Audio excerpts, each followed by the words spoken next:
Good morning and welcome to the regular meeting of the Board of Directors of the Golden Rain Foundation. Today is December 5th.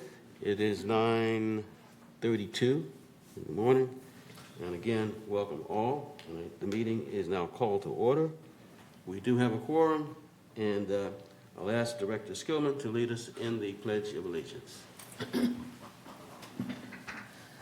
Please join me in the Pledge of Allegiance to our flag. I pledge allegiance to the flag of the United States of America and to the republic for which it stands, one nation, under God, indivisible, with liberty and justice for all.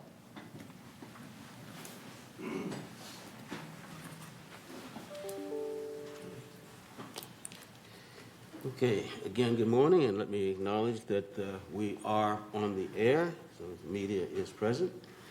And I will, as far as the agenda is concerned, there's a couple of changes that I would recommend, and then there's another change that is being forwarded.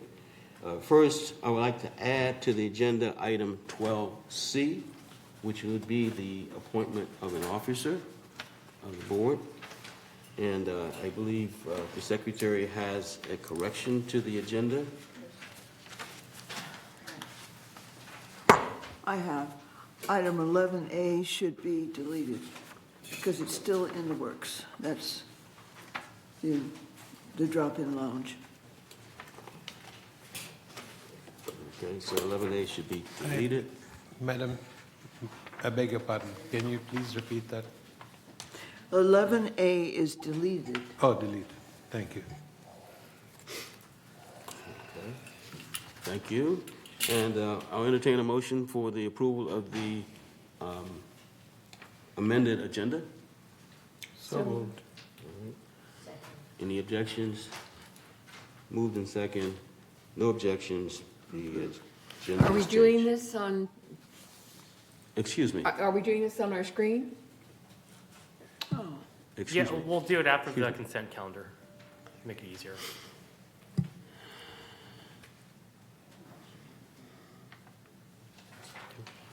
Thank you.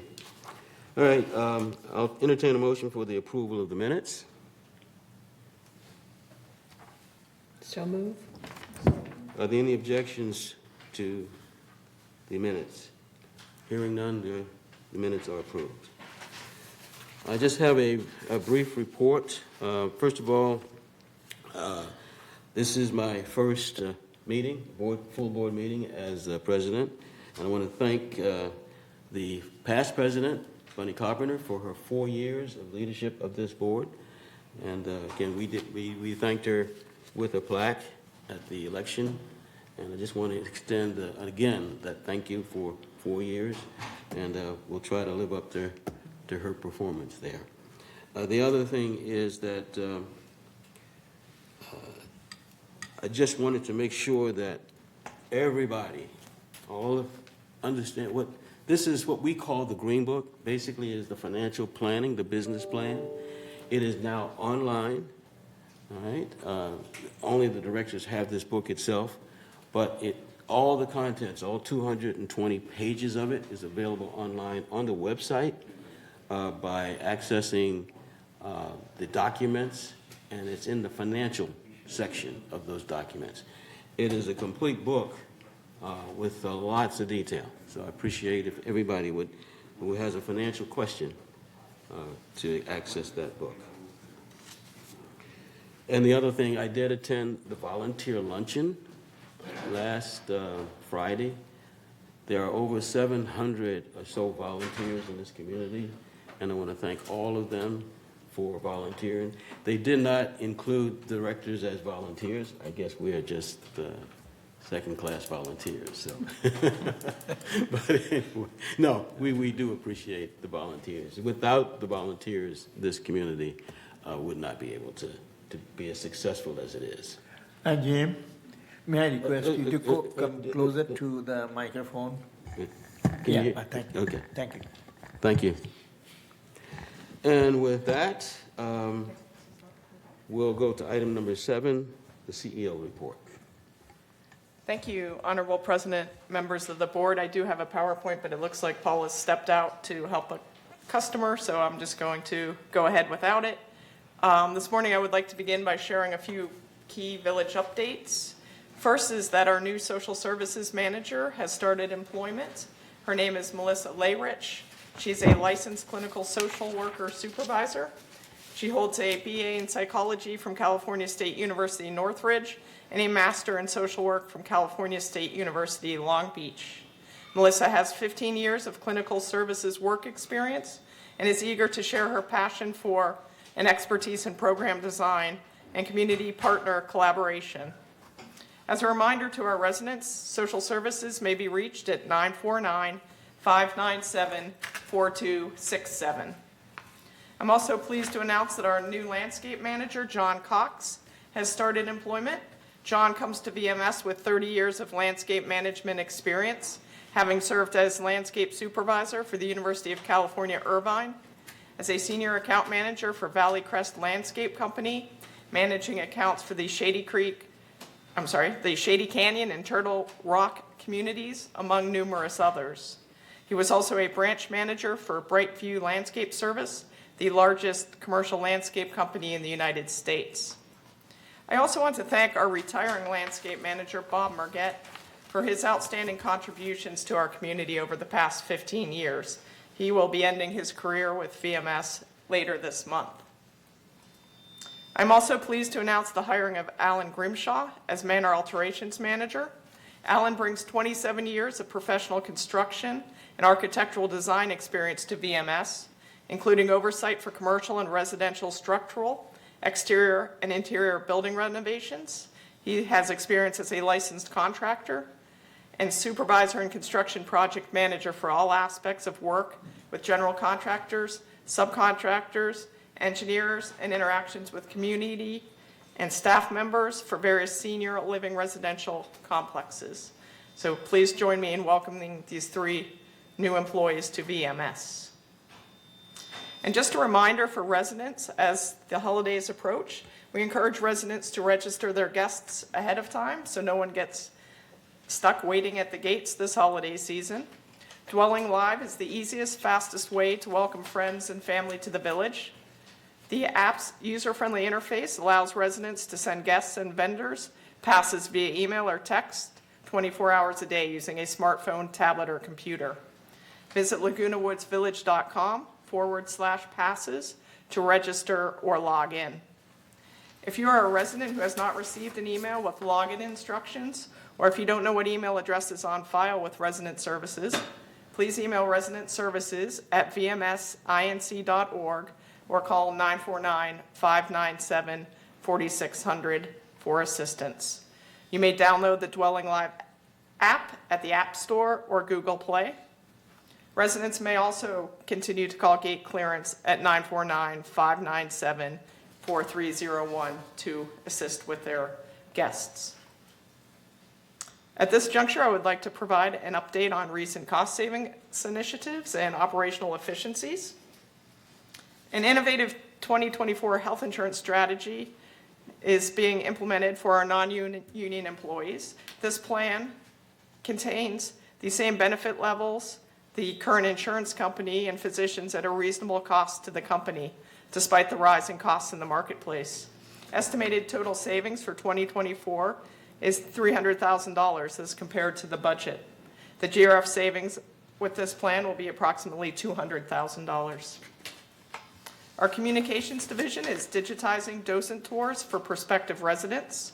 This will eliminate bus and driver costs for an estimated savings of $14,000 to $22,000 annually and free up more than 270 hours of staff time to be allocated to other priorities.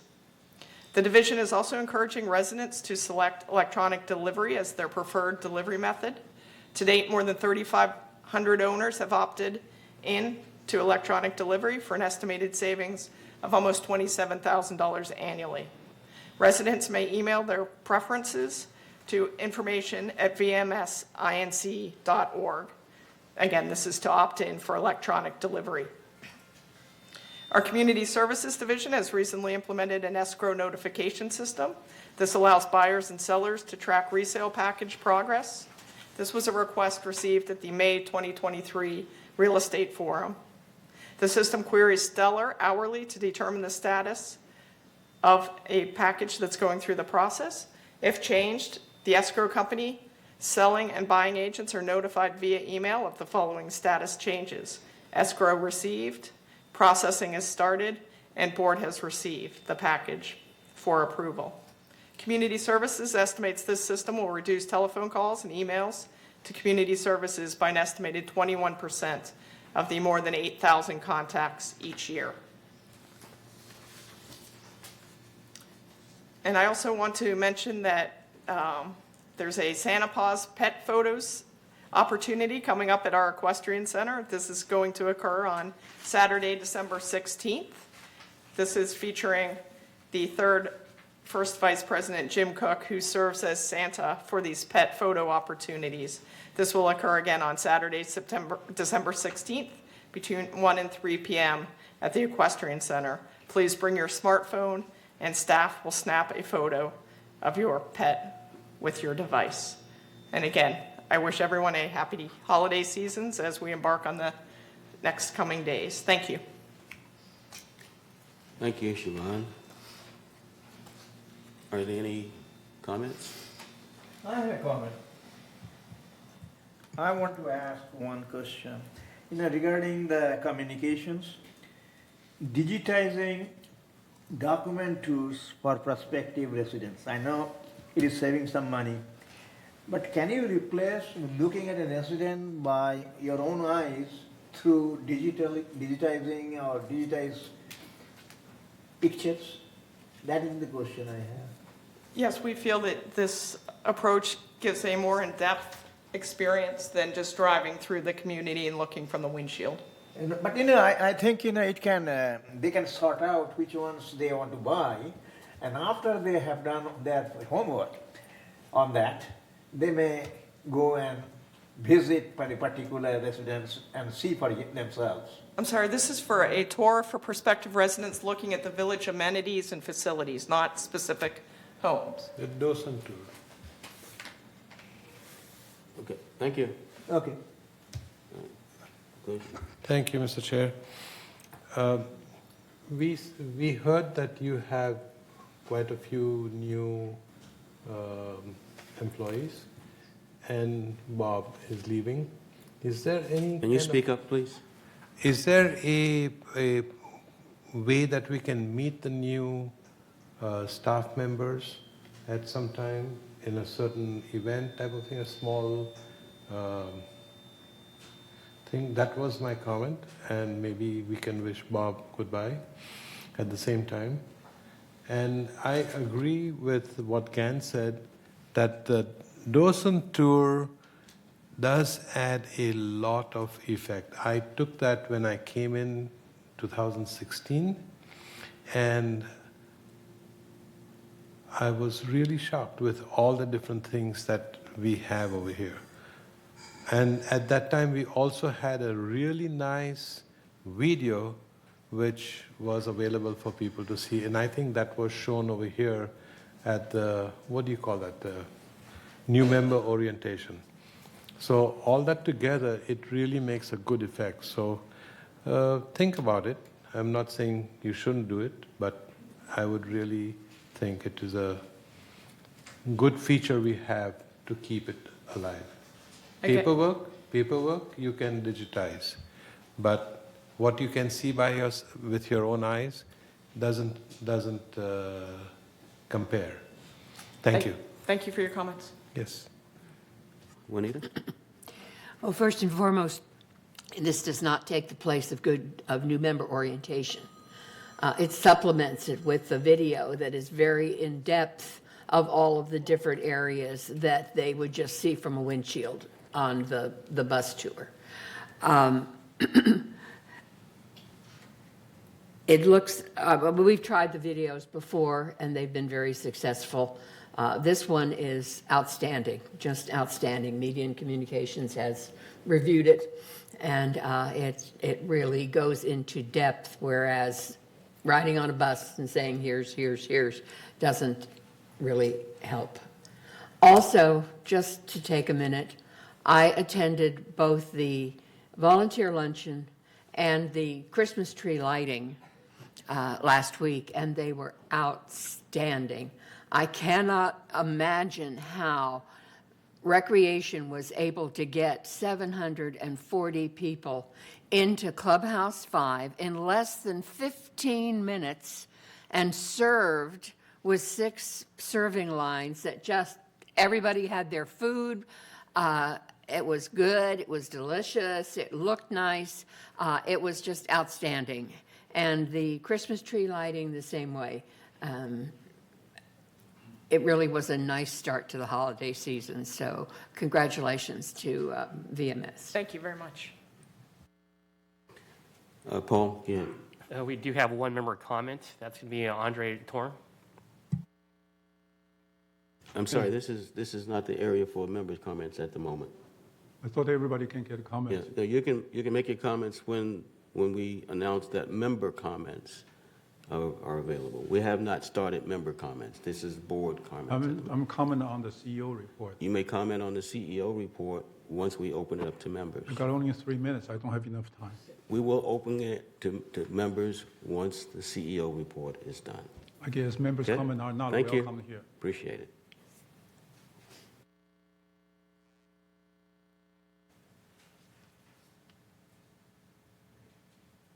Are there any other board comments?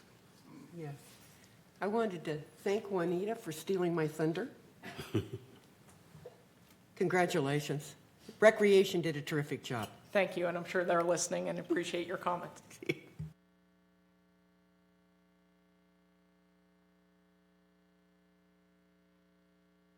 Now, we will move on to the open forum.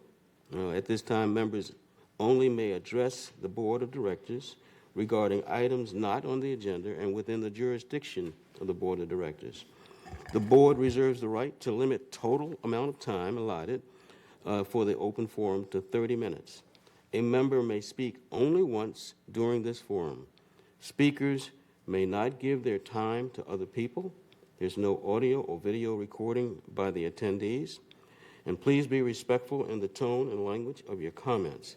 Members can attend the meeting also by joining the Zoom link, which is, it's here, I won't recite all that, or by calling 669-900-6833, or by email meeting@vmsinc.org to have your message read during the open forum.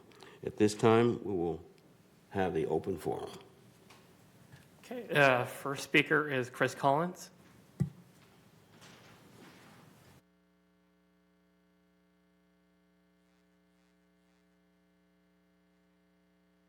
Good morning, Chris Collins, 3306Q, and I'm here to give you an update on the work of the foundation of Laguna Woods Village that's, excuse me, that we do on behalf of residents of the village who are experiencing temporary financial crisis. Thank you, neighbors. Donations to the foundation of Laguna Woods Village make a difference in people's lives. Sometimes it's hard to envision how a donation can do this, but the many thank you notes that we received during the year underscore how donations benefit and change lives. Donations permit the foundation to help with medical bills, grocery cards, hearing aids, dental care, electric and telephone costs, caregiver services, emergency response devices, and other matters when residents face financial emergencies. Now you can hear some of the recipients speak for themselves. Thanks to the foundation of Laguna Woods Village for providing me with emergency response device, now I feel safer and more protected in my home and everywhere else. I'm happy and grateful that I could turn to the foundation for help. Thanks to everyone at the foundation for the exemplary work you do protecting and caring for your neighbors. My appreciation and gratitude for the foundation for their generosity. The Stater Brothers gift card could not have come at a better time. Thank you. We are writing to express our sincere gratitude for the gift of paying our very large Southern California Edison bill.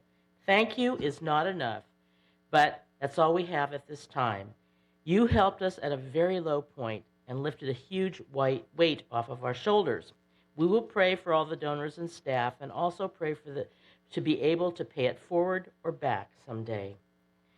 Thank you for helping me with my dental problem. This was a big step for me and with my dental health care. Thank you so much for caring so much and helping me with much needed respite care. You are awesome. I can hear. Thank you. Getting my hearing aids has changed my life, and I'm so appreciative. I am in my 90s, I live alone, and have no income, so you can imagine what this has done for me. Thank you again. So if you have any questions about the assistance provided by the Foundation, please contact the Foundation at 949-268-2246 or the Foundation at comline.com. And for more information, you can also go to the website at the Foundation of Laguna Woods Village. Please note that donations can always be made using PayPal on the Foundation website. Thank you.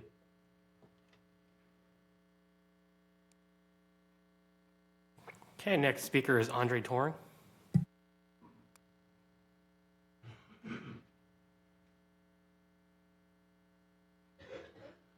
I want to talk about the cost benefit. I haven't seen cost benefit anywhere in our documents in the financial analysis, okay? And occasionally we'll see them, but not all of them. How can the board approve a project with cost, but no monetary benefit? That's throw money in the water. Has anyone done a cost benefit in their career? Why do we need benefit analysis? Very simple. You need a savings from previous projects to fund future projects. When there is no benefit, you don't have the money to fund future projects and must charge HOA members more money to sustain its operation. That's what happened now. And that's why we are increasing the rent, increasing the service monies. Okay, we need to identify whether there's a benefit to us or not. If there's no benefit, forget it. Let me give you some examples of why we need to know a monetary benefit analysis. Assume someone asks you for $100,000 and tells you the benefit, there is no benefit back. $100,000 just disappeared. Will you give her the money? Anyone? If the benefit is declared as intangible, some people say it's intangible. That means VMS doesn't know how to monetize the benefit. And it's just a sweet talk. No money's returning from that project. When there is no benefit, you don't get anything back. The money you spend is wasted. That's the wasted money that we need to stop. Cutting these wasteful spending will give you the money to fund better projects that save you real money. Without benefit analysis, you have no clue which one should be approved and how it benefits the HOA. This is why we need benefit analysis to determine whether it's worth the cost of $100,000 you were asked. Now, my question to the board member, do you see benefit analysis in any of these cost requests in your agenda? Should there be any monetary benefit analysis associated with each of the costs recommended for you to adopt the recommendation? A good example is the stop sign lighting. What is the monetary benefit? When there is no monetary benefit, the money you approve is thrown in the water. It's wasted. Another example is the idle security truck in the parking lot. I often see one security staff driving a big truck, only one person, and never seen anything in the truck bed.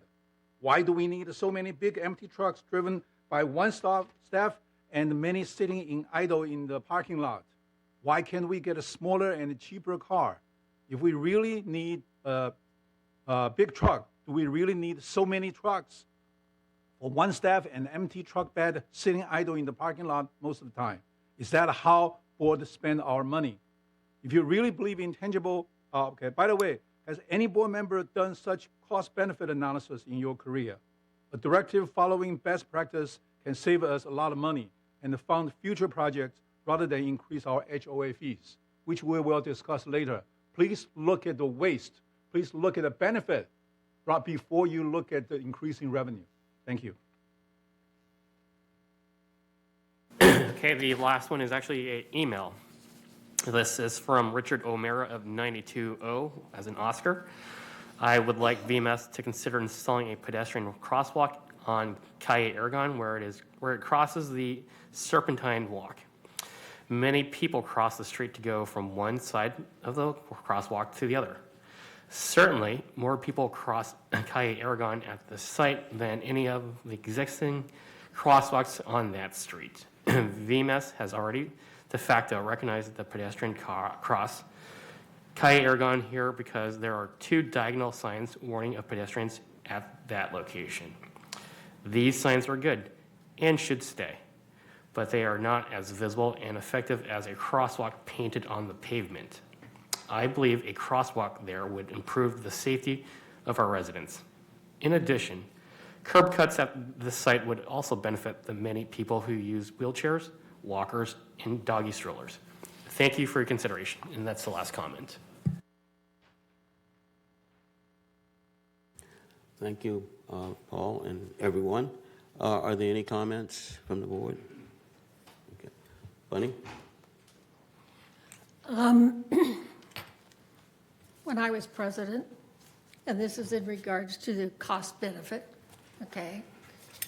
What we did in those 4 years was a continual analysis of cost and cost benefits.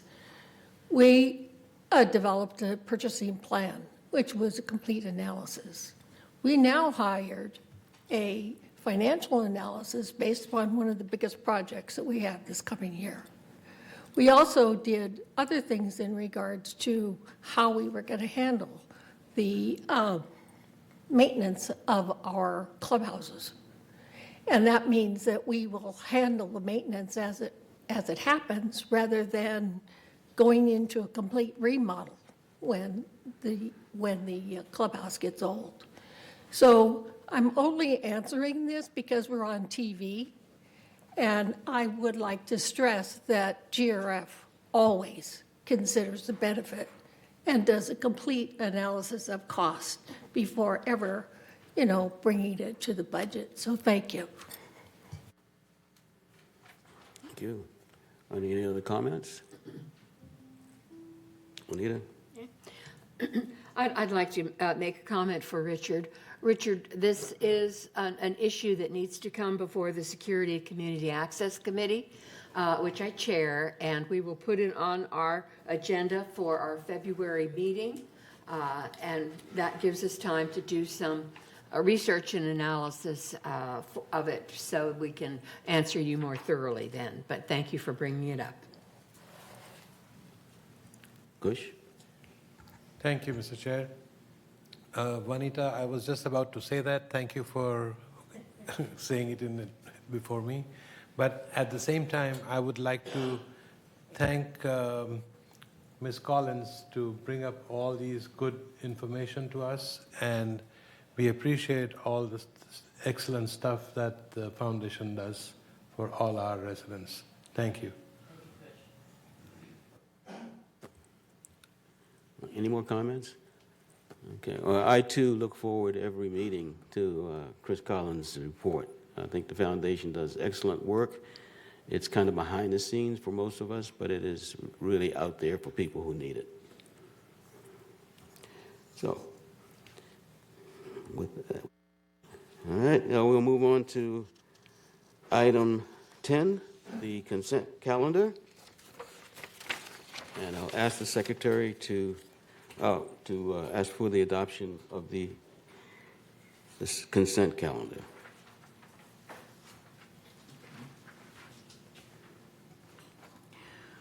First item on the consent calendar is the recommendation from the Finance Committee.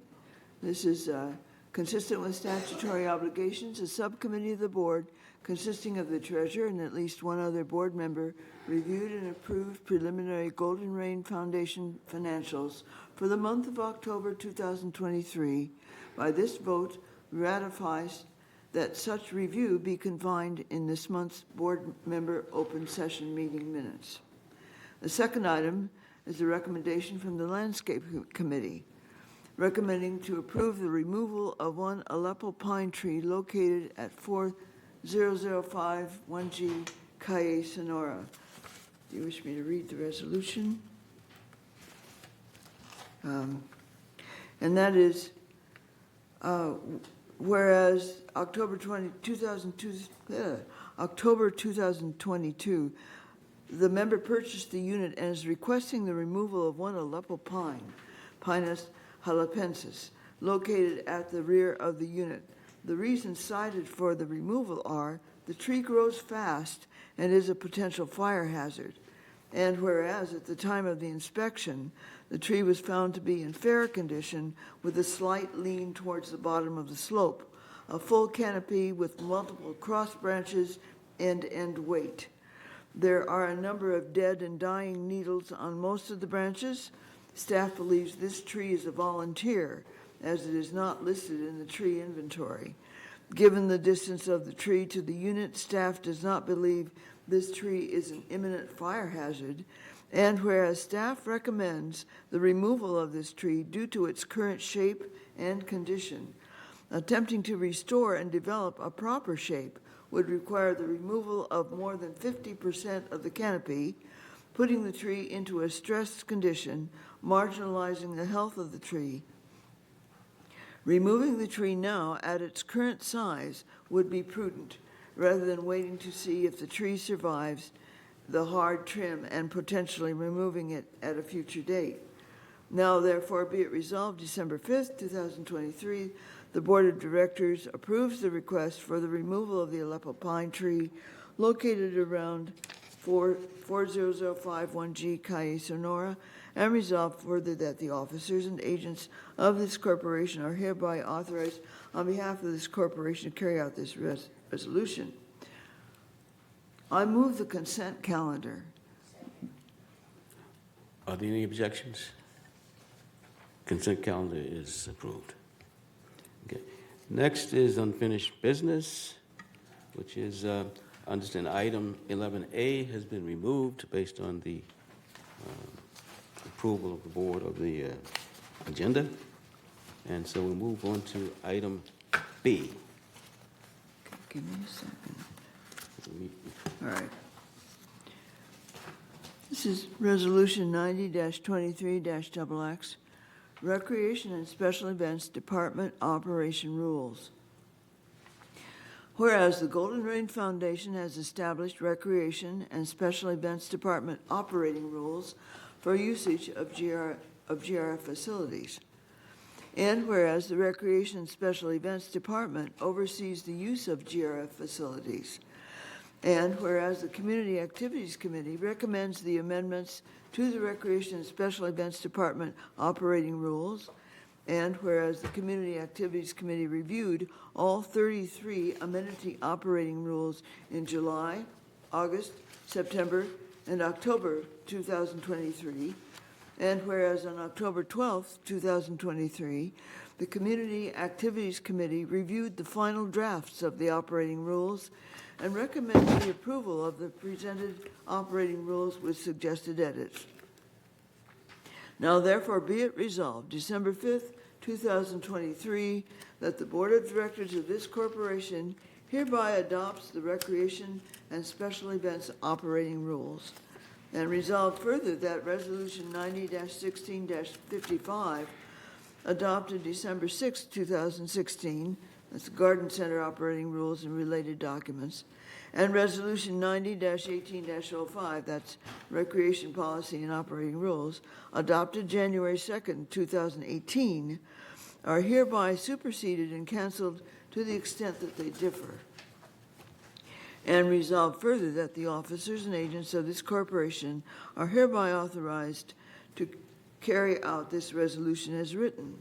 I move that we approve the Recreation and Special Events Department operating rules. Second. Who said Cushing? Are there any comments? The one question I have is on the part where it says that we're superseding and canceling prior rules to the extent that they differ. Do we have any reason? I'm sorry, can you speak into the mic? I'm sorry, I thought I was. Can you hear me now? Yes. Yes. All right, on the on the rules. It says that it's superseding and canceling other rules to the extent that they differ. I only make this comment because a language like that is ambiguous and requires people to try to figure out what is the difference between what was and what is.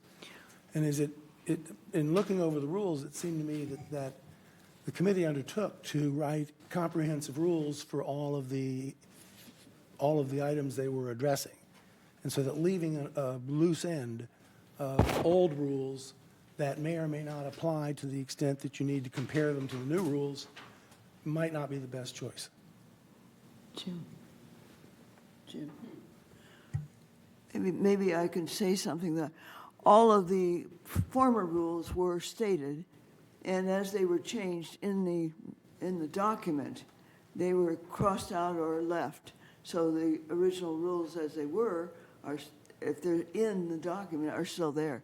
So this whole thing with all the red lines and so on shows you what was original and what was changed. Right, I understand But that. you're objecting to the language. I'm just suggesting that we say that we are superseding and canceling the old rules in their entirety, because this was a comprehensive rewrite, as you said. Well, Yeah. I mean, if nobody else cares, I've said my piece. we understand that what's happened is that the original rules have been changed in some cases, but not all. We understand that. Yeah. And the new rules are put in, and the whole thing is put together. Is that wrong? I'm not saying anything is wrong, other than I have the impression that the materials in my packet with the redlining began with the old rules, knocked out what they wanted to take out, and wrote in what they wanted to leave in, so that the rules as rewritten are comprehensive. There is no lingering part of the old rules. The new rules cover everything, I think. And if they That's do, then correct. I would not Yeah. leave That's the correct. I would not leave the open door. That's my only And, thought. and I understand. I think the language is meant to be, it takes the place of, but doesn't necessarily change everything. And so it's necessary to understand it to read all the rules in their entirety. I think that then the language is pretty much standard for any time we do a rewrite. So if you have a suggestion on a different language that makes it clearer, we can entertain that. But I think for this particular motion to adopt this, the new rules would be appropriate in my mind.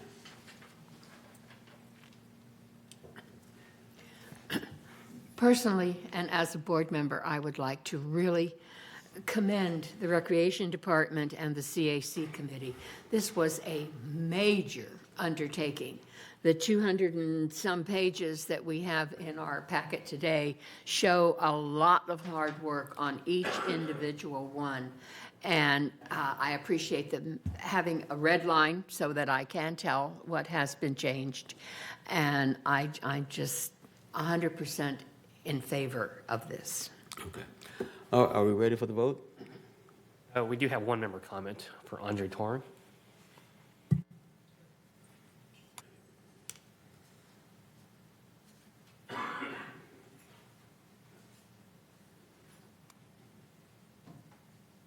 Continue on the question about cost benefit. Here, in page 3 of 216 of agenda item 11B, under financial analysis. Yep. Okay, I always been accused of yelling, but I'm going to yell a little bit louder this time. Okay, can I start over? Can I start over on 3 minutes? Just go ahead, yeah. Yeah. Okay.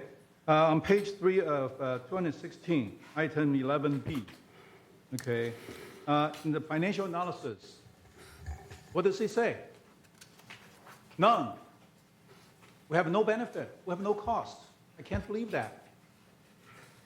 Don't we need staff involvement? For example, document and publishing efforts. That takes the staff's time. How much time does it take? Okay, we don't know anything about it. Administrative issue of member complaints. We know there's always complaints. So how much money does it cost us? And the staff labor to post and administer rules. Explain to the members, how much does it cost? There's no cost. Those staff don't work free. Okay? Now, as far as benefits, there's absolutely no benefit. Why are we doing that? We spend money on that, and the time spent on that is wasted because there's no benefit on that. Why do we approve? Why do we even propose that? Does our management service know what's the benefit from it? Okay, I've heard we always have cost and benefit. No, not. It's not true. So,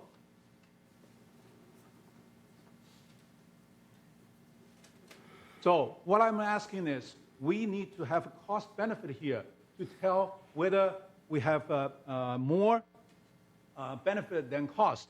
If they need $100,000, and they give us only $20,000 benefit back, no, we shouldn't do it, because the future project is depending on the savings from this project.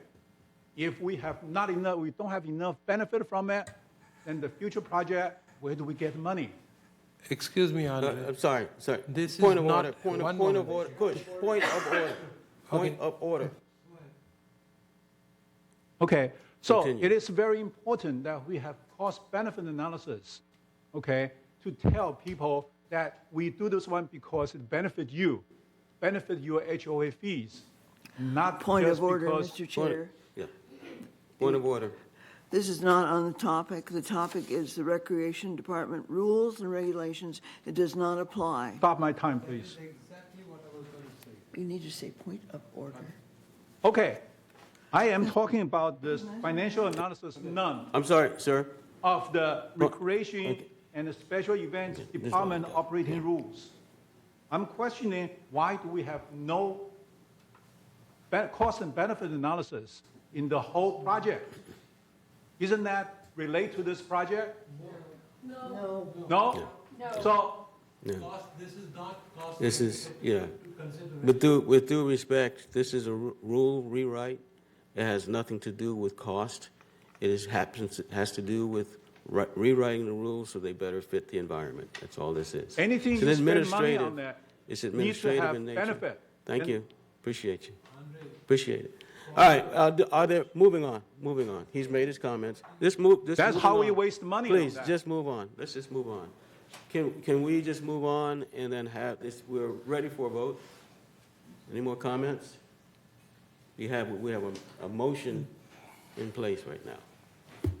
Can we move on? Okay. All those in favor of the item B, entertain a motion to approve the recreation special events operating rules. Okay, yeah, press the button here. Director Rosa, can I have your vote, please?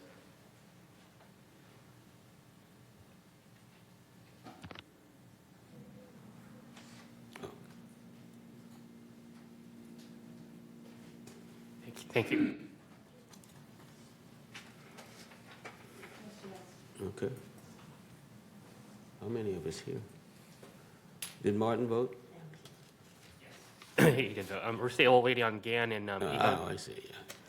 So we've got 10, 11, okay. All right, the motion is approved, 11-0. Okay. Next, item C, 11C.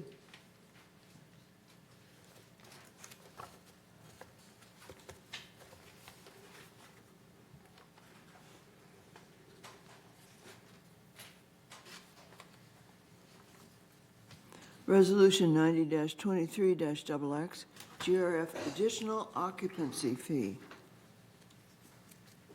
Whereas the GRF assessment for net operating costs, reserve and restricted reserve contributions is divided equally by the number of units in the community, regardless of how many individuals occupy a unit. And whereas an additional occupant fee is charged for each individual in excess of 2 occupants residing in a unit to account for additional use of community services and facilities.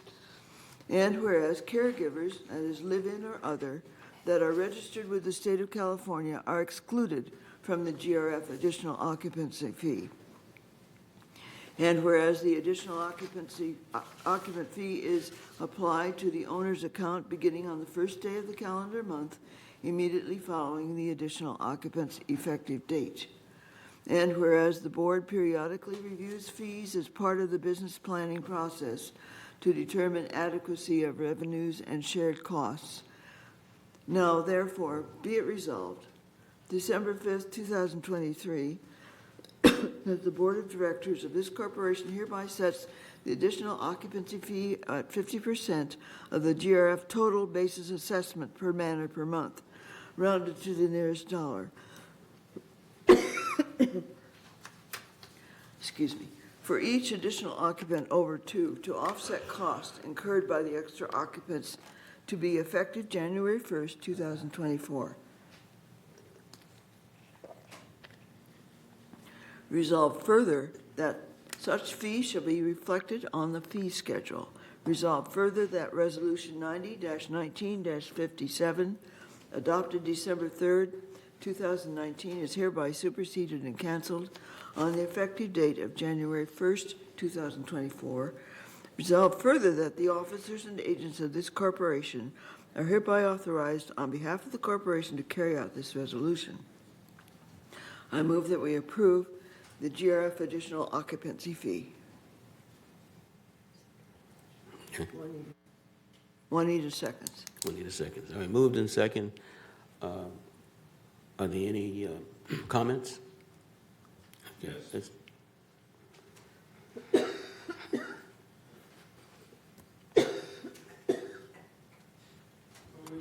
You said you had a comment? Okay, can you? Who else? First. Put your mic. Okay.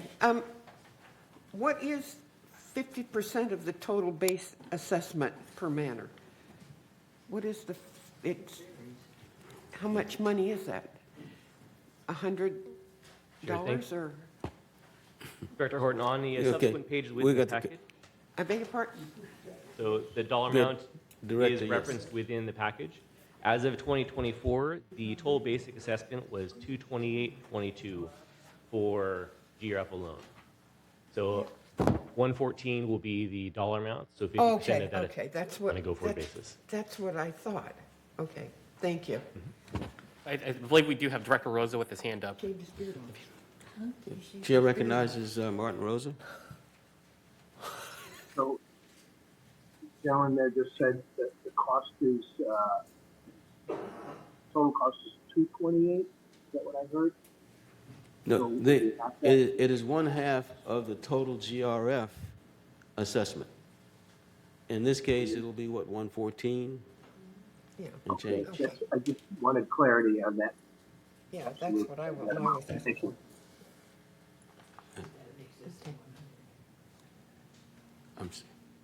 Okay. All right, you had a comment, Andre? Okay, if you look at the financial analysis, there's some cost-benefit analysis there. Why can't I talk about the cost-benefit analysis? I want to ask the question. I'm going to entertain Okay. the privilege of the chair. This is not a cost-benefit analysis Well, issue. stop my time, please. All right, yes, and so I'm going to ask you, and I understand, we understand your focus on cost-benefit analysis. Right. However, you have to understand that the board, everything doesn't require a cost-benefit analysis. Everything This doesn't is a involve fee. cost-benefit, This that's what is you a say. fee. And so we heard your admonition on cost-benefit analysis. Repeating it at every issue does not make a difference. And that's what you're doing. You're repeating your commentary at Right. every time you get a chance to do so. We understand what you've said, right? And we've taken it into consideration. So I would appreciate it if you don't have anything more to say regarding the fee change, okay, that you would step away from the podium. Okay, my question is, you are responsible for spending the money, right? We've heard you, Mr. And you Torg. don't know how much Mr. Torg. money, why do we spend the money? Mr. You know, Torg. for what purpose? Mr. Do we Torg. get money from out of it? Any savings from it? Or you just say, give you the money? Is that the board's attitude is that you want the money, we'll give you the money. We don't want to know what's the benefit from it. That's ridiculous, Yes. okay? Thank you for your So comments. Do my you have question is, anything there is no specific? cost here. There's no Mr. cost Torg, analysis here. Mr. Torg, I'm There's a gonna benefit ask you- analysis, but there's I'm no gonna ask you cost. very, very politely to take a seat. I've been trying to Very politely about this Very issue. politely to Your take a seat. job is to save us money, not to spend the money We've as heard wish. your as you wish. admonition. This is the third time. So thank you very much.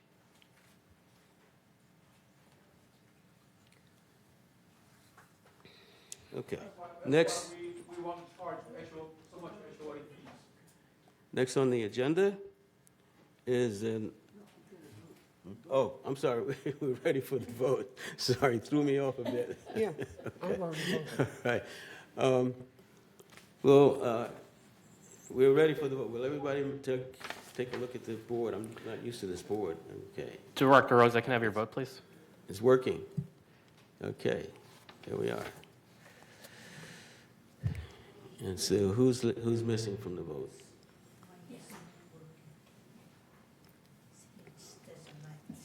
It's working. It's working. Excuse me, so Rhina pushed yes. and It's Kate showing abstained. yes on board. It's shown. It's showing yes on the board. Oh, okay, great, all right. I couldn't see that. Yes.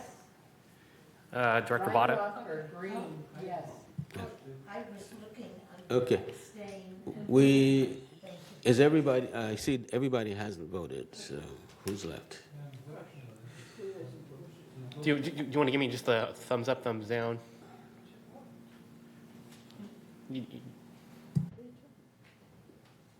All right, okay. All right, so let the record show that the motion passes 9-2. All right. We'll move on to the next, and that's the update of the committee appointments. And I do have one correction there, and it is to the Executive Hearing Committee. Where's that? All right. And the corrections are that Yvonne Horton will be chair, and also adding Bunny Carpenter as GRF alternate? No. as a member. Oh, We okay. need as a member. Okay. And Juanita Skillman as an alternate, All right, got continuing it. as an alternate. Thank you. And I had one other correction under Maintenance and Construction Committee. Mickey Choi Ho is the alternate for United. There was no board there. Should be United after her name, after alternate. Okay, all right, I'll read it. Okay, Resolution 90-23-XX, GRF Okay, Committee I'm sorry, appointments. There's another. Is there another correction, Yvonne? Yes, please. Elsie Addington, as an advisor on the CAC committee, please. Oh, yes. And on M&V? Wait, don't go too fast. Where? CAC, Community Activities.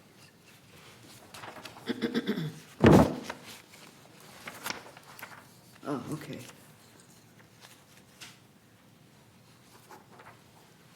And what was the other one? M&V? M&V and CAC. Maintenance, no, maintenance, Vehicles. M&V, Nice job. okay.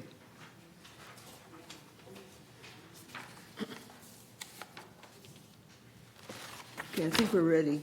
Okay. One more, Juanita? One more? One more.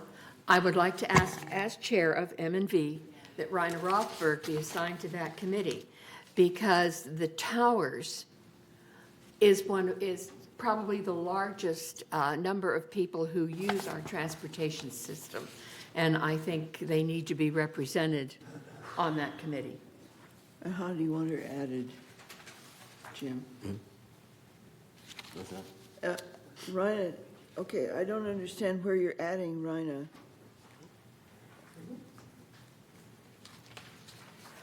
Under M and V, where do you want her added? We have, okay, Yes, well, I would like to see her take the place of Egon as the second GRF person on that committee. Well, I think that's, And I make think Egon the in this alternate. case, That's it's the chair. out of order, because I think those kinds of things have to be done through the, with conversation with the chair and the individuals, right. all right? Before it's put before the board. The board just is not acknowledges the last. And I think, quite honestly, I think you understand that. Can I read now? So I don't have any objection personally to that, but I think we need to talk about it. Can we? Can you bring it up as an amendment? Well, first, we have not asked Rhina if she wants to serve, all right? So all of these things, She says she does. all of these things taking place at a board meeting, in my view, is inappropriate. Okay, We try to make these committee chair assignments prior to, so that we don't have these discussions. This And so isn't I a have chair no- assignment, this is a committee assignment. I understand, but we try to do these things, it's normal to do these things behind the scenes and then bring them public, so that we don't have these kinds of debates and surprises during the course of a meeting. And so I don't believe it's appropriate at this point to do that. We can make the committee assignment, and she can attend the meetings. yeah. She chooses. She can attend, and then Yeah, the decision can be made later. decision can be made later. You can attend, and you should, attend the meeting, and then we'll decide with the chair and the president, who's Right. going to be there. Okay, let me read the resolution. Oops. Resolution 90-23-XX, GRF Committee Appointments. Resolved December 5th, 2023, that the following persons are hereby appointed and ratified to serve on the committees of this corporation. Community Activities Committee, Joan Millam has become the alternate for GRF. Juanita Skillman, Kush Bahada are eliminated. Kush Bahada has become a regular member of the committee. Maggie Blackwell has been eliminated. Ellen Leonard has become a member of the committee. And Elsie Addington has been added as an advisor to the committee. On the Finance Committee, Jim Hopkins, the chair, has been eliminated. Rainer Rothberg has become the chair of the Finance Committee. Juanita Skillman, alternate, has been eliminated. William Cohen has become a member of the committee. Moon Yoon from third has been eliminated. Mark Laws as an alternate for third has been added. Brad Reinhardt has become a regular member, eliminated as an alternate. On the Landscape Committee, Kush Bahada has become the chair for GRF. Juanita Skillman is no longer chair but regular member, and Yvonne Horton has become an alternate on Landscape. On the Maintenance and Construction Committee, Reza Karimi has been eliminated as chair. Yvonne Horton has become chair for GRF. Gann has been is no longer co-chair but is a regular member for GRF. S.K. Park from third has been eliminated. Brad Reinhardt is no longer an alternate but a regular member. James Cook is the alternate from third. Mickey Choi Ho is the alternate from United. On the advisors, Reza Karimi has been added. Carl Randazzo has been eliminated. Clubhouse Renovation Ad Hoc Committee, Reza Karimi for GRF has been eliminated. On the question, on the advisors, Reza Karimi has been added and Carl Randazzo has been eliminated. Under Media and Communications, Kush Bahada has been added as the alternate for GRF. Under the Website Ad Hoc Committee, Bunny Carpenter has been eliminated. Juanita Skillman has been added as a regular member. Broadband Ad Hoc Committee, Reza Karimi has been eliminated. Bunny Carpenter is now an alternate, and Allison Bach is a non-voting United member. Oops, sorry. Under the Mobility and Vehicles Committee, Kush Bahada has been added as an alternate for GRF and eliminated as from third. And Elsie Addington has been added as an advisor. On Security and Community Access, Martin Rosa has been eliminated for GRF. Kush Bahada has been added from GRF. Egon Garthoffner has been added as an alternate from GRF. Under Laguna Woods Traffic Hearings, Kush Bahada has been added from GRF. Anthony Liberatore has been eliminated from United, and Maggie Blackwell has been added from United. Okay. The Purchasing Ad Hoc Committee has been entirely removed. Their function has been completed. Under the Select Audit Task Force, Jim Hopkins has been removed. Rainer Rothberg is added as chair. Peggy Moore from third has been removed. Andy Yonoshio has been added from third. Under the Executive Hearings Committee, Bunny Carpenter has been removed as chair for GRF. Yvonne Horton becomes the chair for GRF. And Bunny has been added as the alternate for GRF. She's, Is that correct? no, Juanita Correct, Skillman. not correct. Then who's Juanita the alternate? Skillman is the alternate. I'm sorry. Yeah. Juanita's the alternate. Bunny has been added as a regular member of the hearing committee. The Finance Advisory Group has been entirely removed, their function having been completed. Space Planning Ad Hoc Committee, Bunny Carpenter has now become an alternate. Reza Karimi has been removed. Jim Hopkins has become the chair. Yvonne Horton is no longer an alternate, she's a member. Kush Bahada has become a member from GRF and has been removed as a member from third. Correspondent remains the same with Elsie Addington and so on. Resolved further that Resolution 90-23-59, adopted November 7th, 2023, is hereby superseded and canceled, and resolved further that the officers and agents of this corporation are hereby authorized on behalf of the corporation to carry out this resolution. I move we approve this resolution. Who seconded? Kush? We moved in second, or are there comments? I have a comment. Microphone? Speak into the mic, please. Yeah, sorry.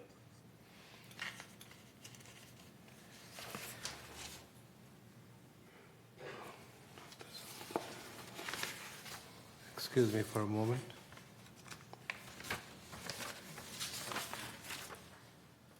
On the M&V committee, I see that there is still a shortfall from the third.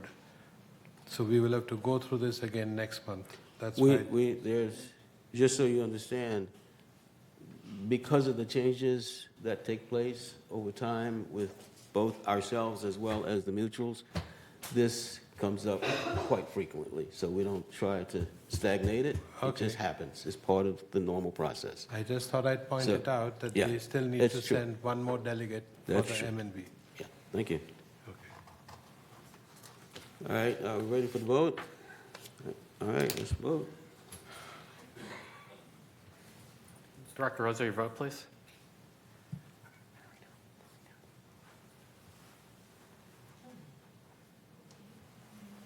Thank you.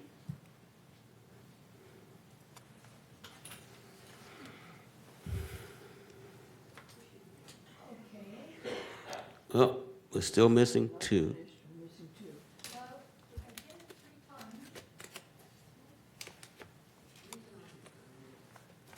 Good. Do you want to just give me the thumbs up or thumbs down? I'll put in thumbs up, thumbs down. I'll put in the vote for you. Okay. Thank you. Okay, committee assignments are approved 11-0. Okay, thank you. Okay, we move on to new business. You're good, So, again. Number 12A, presentation of the Clubhouse 1 project status.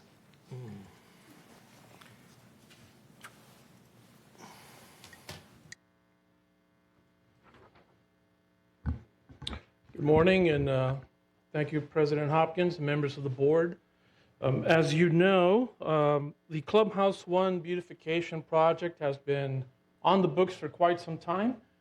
Several committees have been working on this important project for the last 3 years or so, and staff has been working more specifically with the Clubhouse Renovation Committee on the scope of the project and getting us to this point. So we want to appreciate and thank them for their work on this effort.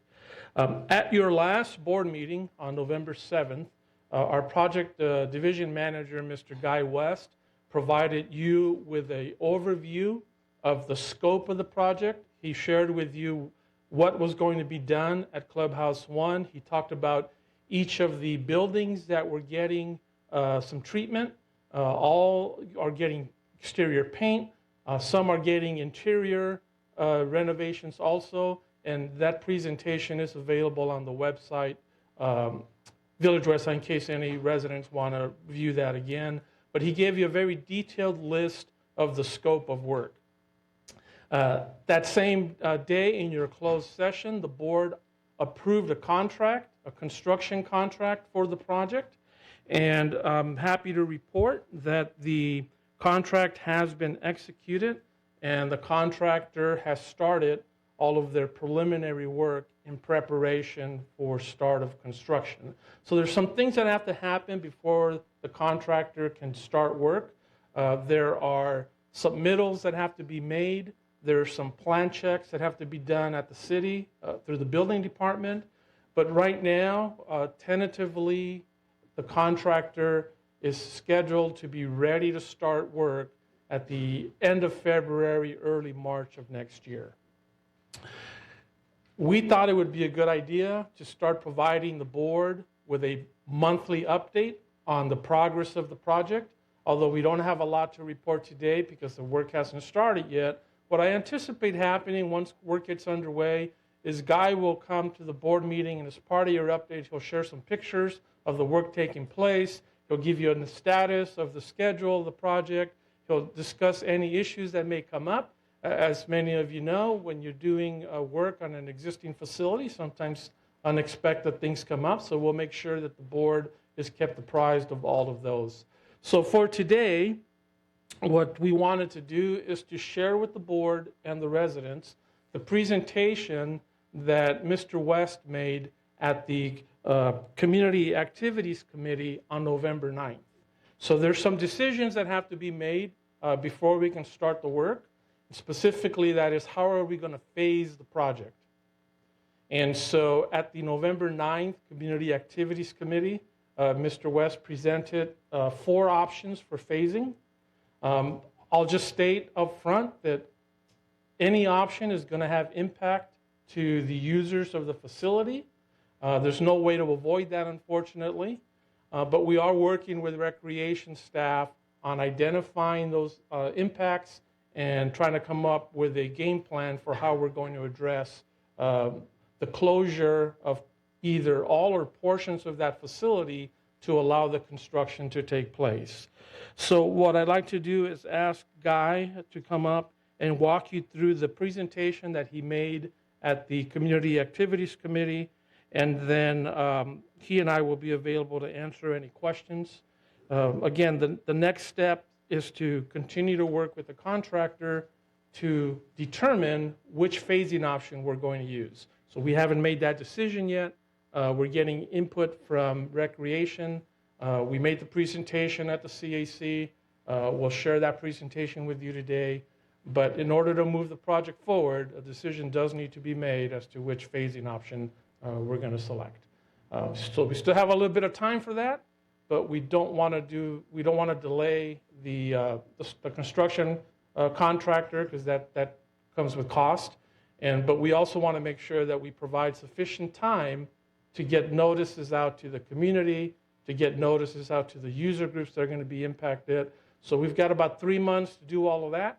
And so we look forward to your input today and working with the board on getting all of that taken care of. So with that, I'm going to turn it over to Guy to do the walk you through the presentation. Thank you. Good morning.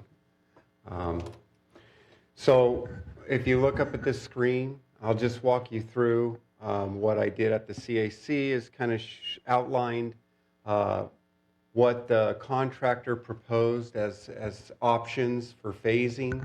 And you'll see there are 4 options. Right now on this screen, it's just showing the site plan. And the areas that are highlighted are the interior spaces that are going to be worked on. So not all interior spaces were selected to be updated. These are the areas. If you can go to the next slide, we'll start into the phasing. So the first option, and this is the way the project was bid, we wanted to make sure that it was bid in so that it could be phased. And so there would be 7 phases for 7 buildings, and that would be a total of 64 weeks of construction. As you can see on the screen, we identified the buildings, we assigned them with some letters. So those are the buildings. That's 7 phases, 64 weeks, option 1. If you can go to option 2, please. So option 2, they are grouping 3 of the buildings, making it a 5-phase construction project at 52 weeks total. If you can go to 3. So 3, it's basically splitting up the 7 buildings into 2 phases. That would be a 32-week construction schedule. And then finally, we have option 4. Option 4 is turning the entire facility over to the contractor, closing everything down. They would work on all the spaces at one time, and they would be able to do this in a 24-week construction period. And so those are the options that we brought to the CAC. It's something to chew on for thought, and that's really the conclusion. That's what we presented. So I'll turn it back over to Mr. Gomez. Thank you for your time.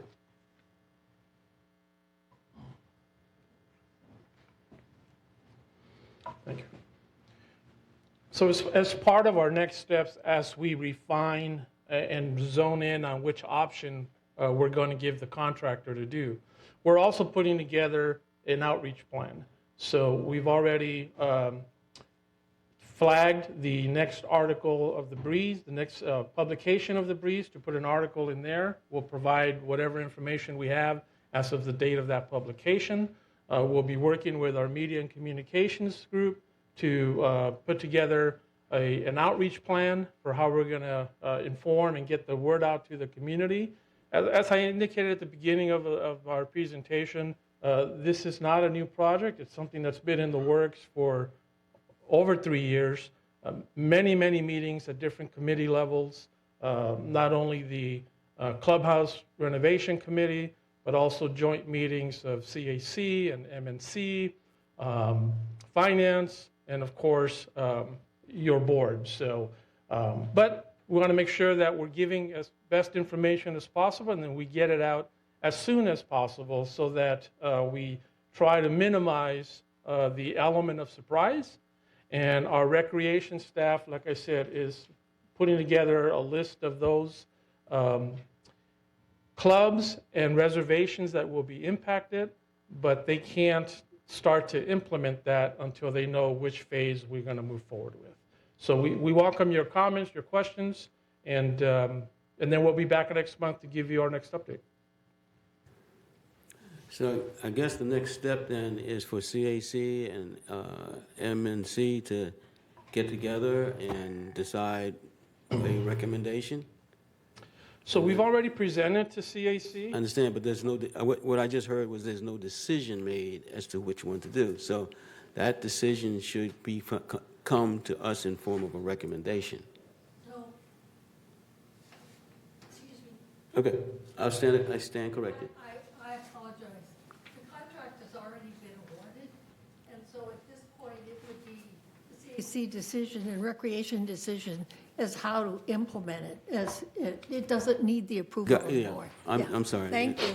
So I apologize for interrupting. No, thank you for correcting. It doesn't require our approval, but apparently you're saying that a decision hasn't been made yet. Is that a joint decision with CAC and M&V? How does that, and finance? Because I think, Yeah, yeah, in my opinion, at this point, CAC has already provided their input to us. Okay. There was no formal recommendation. Staff is working, recreation staff and maintenance staff are working together on trying to identify which of the options will have the least impact to the users. But we welcome board input. If you would like us to bring back a formal recommendation, we can do that. Or we can wrap up what we're working on and notify you of how we want to proceed or how we're recommending proceeding, and then start doing the outreach so that people are aware of how they're going to be affected by this work. As I said, there's no easy answer here. You just saw Guy's presentation. It ranges between 6 months to almost a year and a half. And during that whole time, there's going to be large equipment at the site. The contractor will need somewhere to stage and store equipment.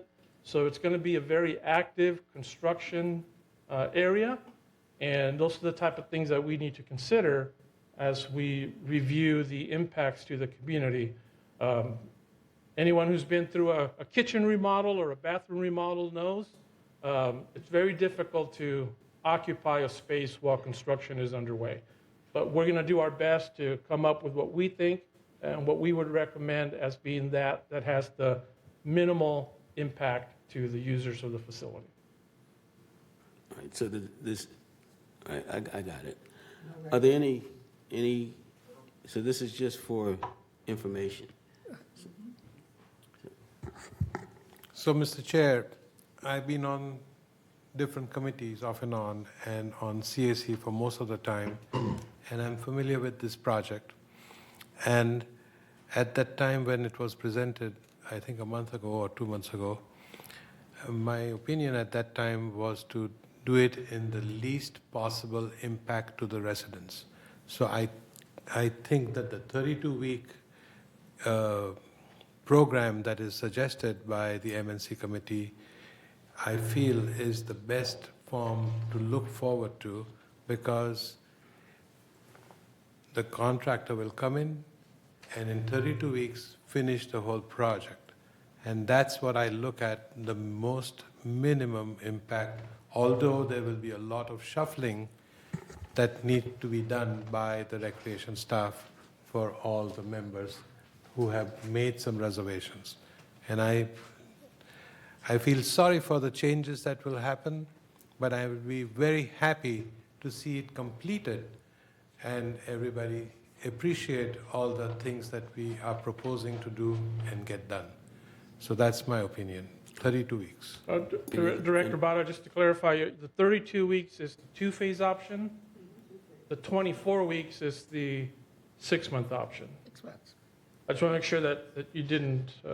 I'm sorry if I didn't. Because I thought during the CAC committee, I thought I heard you say the 24-month option, but Maybe 24 months, no. 24. excuse me, 24 weeks. Yes, 24 months. 6 would months be- versus 8 months.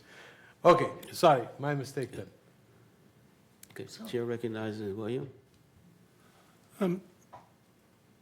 Did I understand correctly that the cost of this project, whether it takes 6 months or a year and a half, is the same? No, if we elect to move forward with the 6-month option, there would be a cost reduction savings to the project. Of how much? So, Roughly $100,000. Thank you. Yvonne, you had a comment? You had a comment? Okay. All right. Thank you. Can I say something? Oh, you have a question? There's cost savings, but we have to remember that in spite, whatever phases we decide, there's still going to be big trucks around. They're going to have to be staged somewhere, no matter how many phases we have. So it's not going to be ultimately cleared. And if we do, the more phases we do, there's still going to be that. So we have to consider that part as part of it. And we understand that, and recreation and myself, Yeah. we're working diligently to make sure that we do as little impact as possible on our residents. They've been working on a plan for a while, so, okay. Thank you. Thank you for your time. Thank you. I know CAC and Recreation have done a lot of work on this. This is not a new project. And thank you again. All right, let's move on to item B, new business.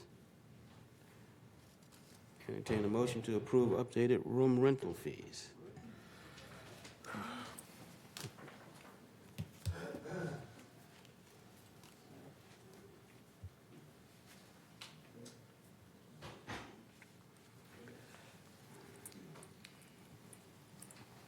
Resolution 90-23-XX, room reservation rate pricing policy. Whereas, according to Resolution 90-12-132, which established guidelines for shared costs and fees, certain fees can be imposed upon users of various recreational facilities in order to control crowding, to minimize overusage, and to recover operating costs.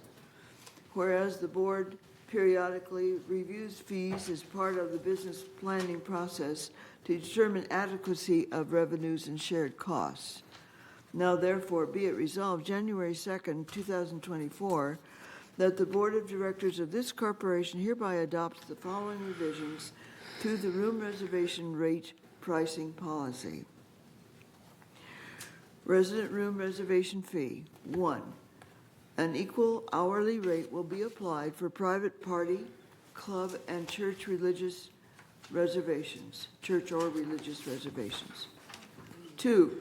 A resident room reservation fee shall be charged for the amount of time required for the use of a reservable room, beginning with a 2-hour minimum and increasing in hourly increments thereafter, with large ballrooms and main lounges requiring a 4-hour minimum. 3, a setup fee shall be charged for the time blocked out prior to and/or after each reservation necessary to prepare or clean up the room, during which the room is not available to other users. 4, the reservation and setup fees shall be billed hourly. The per-hour rate is calculated using a consistent $0.2130 per 100 square foot of each of the reserved rooms. Annually, the per 100 square foot rate will be adjusted up or down based on the year-over-year change in budgeted operational expenses, as defined in the 2019 versus 2024 room rental expense comparison for recreation clubhouses. So 5, do you want me? Okay. This changes this part of the resolution. Do you want me to read what was taken out? Okay. I don't think it's necessary. Okay, and Section 5 has been eliminated. Section 6, the charge for performing arts center auditorium event with admission shall be a flat fee of $474 per day and will be adjusted annually up or down based on the year-over-year change in budgeted operational expenses, as defined in the 2019 versus the 2024 room rental expense comparison for recreation clubhouses. And this is followed by a large chart indicating the square footage of each room, the previous rate per hour, and now the new rate per hour, which I am not going to read. Right, nor the reservation. It's described. Yeah. Reservation exception rates. A rate that is different from the resident rate shall apply to all room reservations that meet the criteria for the exception rate as defined in the GRF Recreation Department policy. This rate shall be applied as follows. 1, the exception room rate reservation fee shall be charged for the amount of time required for the use of a reservable room, beginning with a 2-hour minimum and increasing in hourly increments thereafter, with large ballrooms and main lounges requiring a 4-hour minimum. 2, in the case of the Performing Arts Center auditorium, the exception rate room reservation fee shall be charged on a daily basis.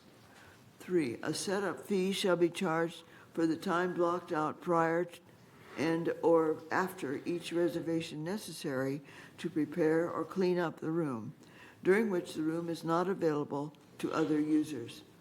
4, the exception rate room reservation fee and setup fee shall be based on the lowest hourly rental fee charged for similar facilities outside of the village and in the local area, and rounded up to the nearest dollar. 5, the Performing Arts Center auditorium, the exception rate shall be based on the lowest daily per seat rental fee charged for similar facilities outside of the village, but in the local area, and rounded up to the nearest dollar. 6, the exception rate room reservation fees will be adjusted periodically on the basis of charges in the external rental fees and the percentage discount, then reflected on the fee schedule. Resolved further that this resolution shall be effective February 1st, 2024, at which time Resolution 90-19-62, adopted December 3rd, 2019, is hereby superseded and canceled. And resolved further that the officers and agents of this corporation are hereby authorized on behalf of this corporation to carry out this resolution. I move that we approve this resolution for discussion purposes, but postpone the final vote at least 28 days per Civil Code 4360. Second. Push. Are we ready for the vote? Discussion. Okay, no comments? All right, let's vote. Worked. Thank you. I'm still not.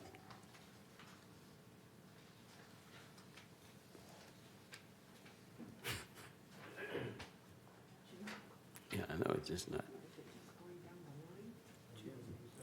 Is there, did they omit the exceptional rate on the fee chart? No, I don't see it anywhere. it's okay, we'll fix it.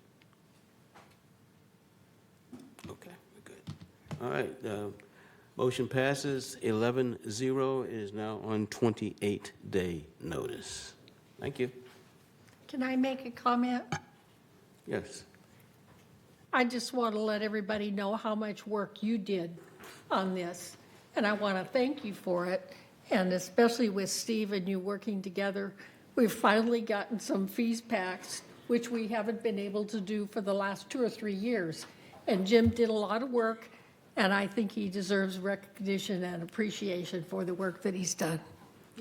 Well, like everything here, it is a team effort. I want to thank not only staff, but we had a special advisory committee that went through the process.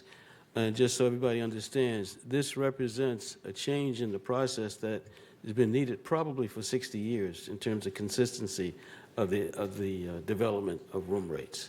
So again, thanks to the advisory committee and CAC for their participation in this whole process. So like everything here, it is a teamwork effort. Thank you.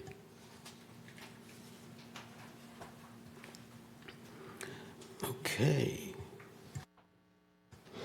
That's on 28-day notice. And next is the 12C, which was added to the agenda.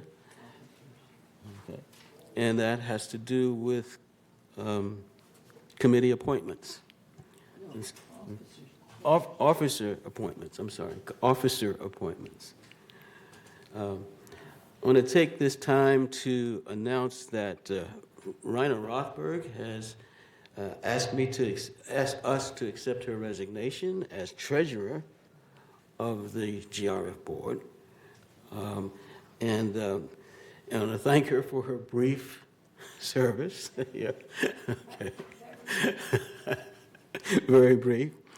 And with that, though, we obviously need to entertain a motion to make a nomination for a new treasurer at this time. I understand it is appropriate. It's something we can do. You could describe what the treasurer has to do. No, I don't think that's necessary. Okay, the church, I mean, the job has been there for a long time.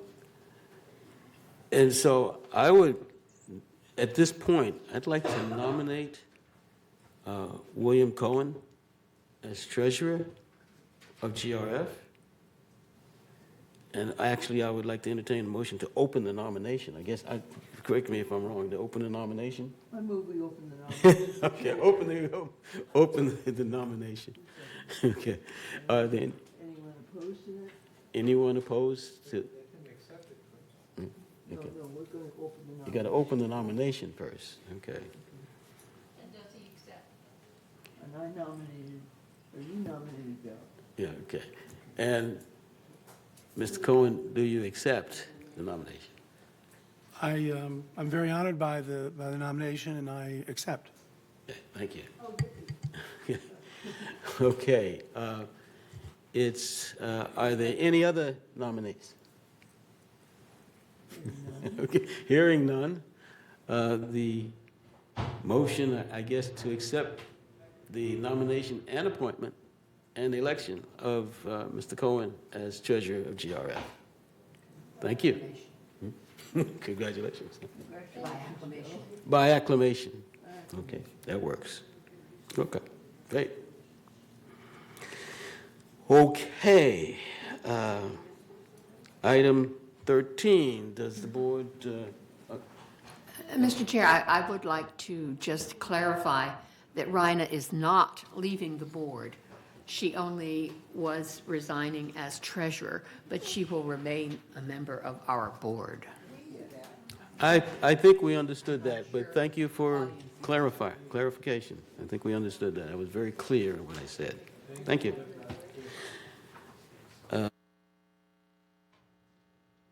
Okay, the board will take a 5-minute break. We will return at 11:15.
Okay. Start with Where are our board members, Kush and Egon? Tell them to come in. Okay. We're going to start. Okay, let us start back in. They're just outside, so we'll start back in. We've got a quorum, so we can move forward. Okay, what was next on the agenda? All right, we'll move to committee reports. And first is the report of the Finance Committee, or first is the Treasurer's report, and then the Finance Committee report. Okay. In the absence of the a treasurer at the moment, or in place of the treasurer, the new treasurer, I will opt to read the report if you don't mind. No objection. Okay, without objection. All right. Slide 1. The first chart includes all revenues and expenses, and including those designated for reserves, investment income, the transfer facilities fees, and the reserve portion of the HOA fees. It also includes the contingency portion of the HOA fees.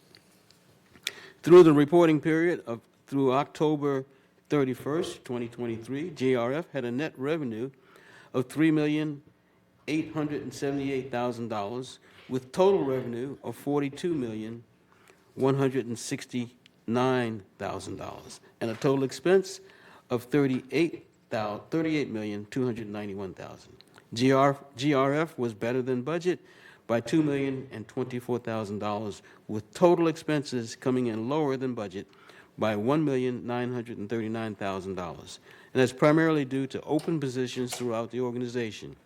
In addition, total revenues were $85,000 better than budget, and that's due to higher investment income than expected.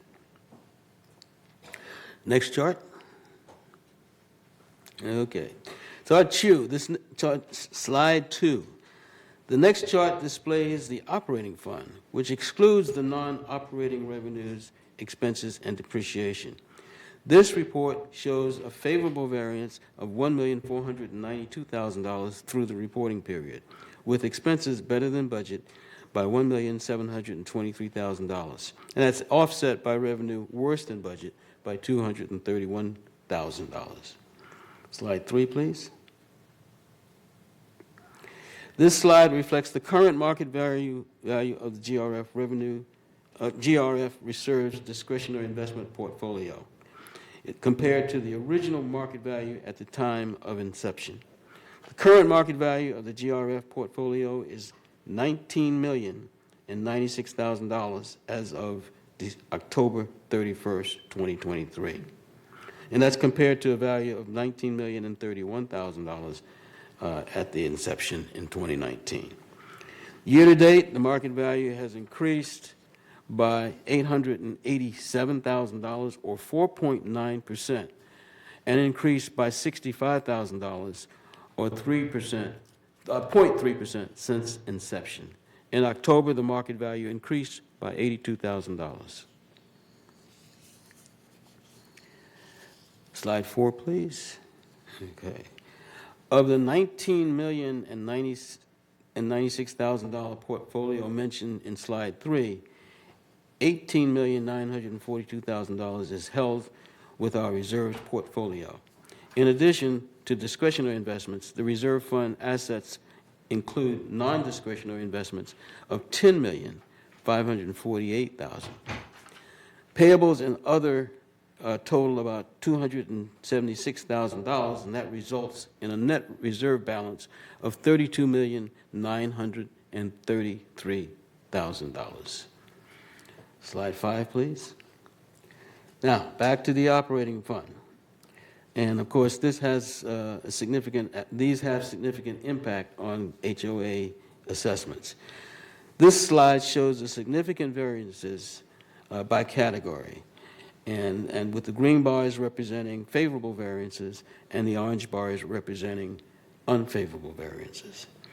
In the favorable category, we continue to have employee compensation, and that's $1,501,000 positive, due to the various vacancies in general services, for janitorial positions, bus drivers, and pavers. In addition, Security Services has open positions for security patrol officers and gate ambassadors. As usual, recruitment is continuously in process. Materials and supplies of have a favorable variance of $257,000, and that's primarily due to over-accrued expenses for 2022. Next chart, please. Oh, I'm sorry. I forgot the unfavorable. Okay, outside, looking at unfavorable variances, or actually continue on to other operating expenses which have a favorable variance. And that's due to savings in training and education and recruiting fees, as well as various open positions throughout the company. Some of this is due to timing because the budget was straight-lined, and a large amount of the expense occur at the year end.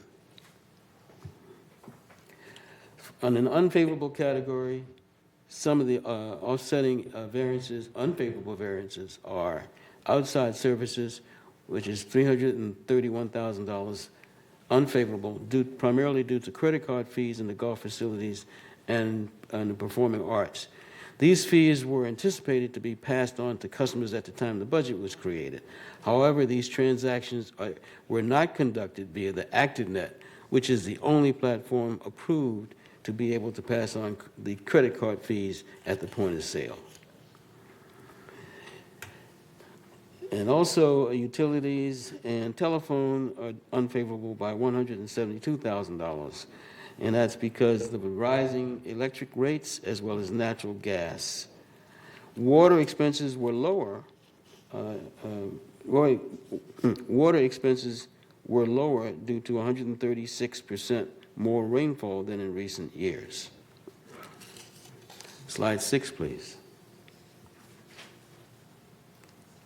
This slide shows our sources of revenue other than assessments, such as fees and rentals. To date, we have received just over $8,384,000 of non-assessment operating revenue. By category, we can see that the largest revenue category is broadband services, followed by golf revenue, clubhouse rentals, event fees, and merchandise sales. Other revenue, which includes class fees, additional occupancy fees, equestrian fees, RV fees, etc., amount to about 14%. These revenues offset our costs and help keep our assessments down. Slide 7. This chart, as usual, shows our largest operating expense is compensation, and it's followed by cable and programming expenses. Of the $34.2 million, excluding depreciation, these two categories account for 71% of our total operating expense. Insurance, professional and legal, utilities, and fuel and outside services make up the remaining 29%. If you consider that cable and programming are offset by broadband revenue, compensation accounts for 67% of the net expense, while insurance, utilities, and outside services account for the remaining 33%. Slide 8, please. The reserve and restricted funds adjusted balances are shown here. Starting with the first column on the left, reserve funds have a combined ending balance of $40,500,000. Restricted fund balances have an ending balance of $4 million.